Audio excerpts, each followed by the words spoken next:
ताज्या बातम्यांसाठी ठाणे वृत्तांतला सबस्क्राईब करा आणि बेल आयकॉनवर क्लिक करा आणि पाहत रहा ठाणे एकसंघ, फक्त ठाणे वृत्तांत सोबत।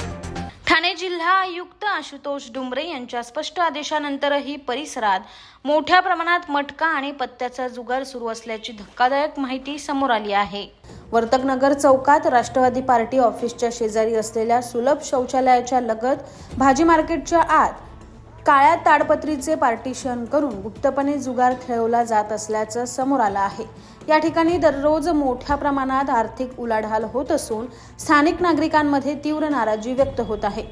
नागरिकांच्या म्हणण्यानुसार पोलिसांच्या आदेशानंतरही अशा अवैध जुगारांवर अंकुश न लागणं हे पोलीस यंत्रणेसाठी गंभीर प्रश्नचिन्ह निर्माण करत आहे।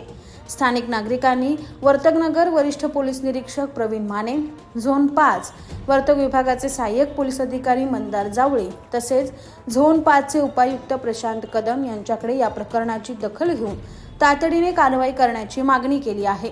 जिल्हा प्रशासनाच्या आदेशांना धाब्यावर बसवून ठाण्यात पुन्हा मटका जुगार सुरू झाल्याने नागरिकांमध्ये संताप व्यक्त केला जातोय। 2 आठवड्यापूर्वी या परिसरात सुरू असलेल्या जुगार व्यवसायाबाबत स्थानिकांनी पोलीस प्रशासनाला माहिती दिली होती, मात्र इतका कालावधी उलटूनही अद्याप कोणतीही ठोस कारवाई झालेली नाही।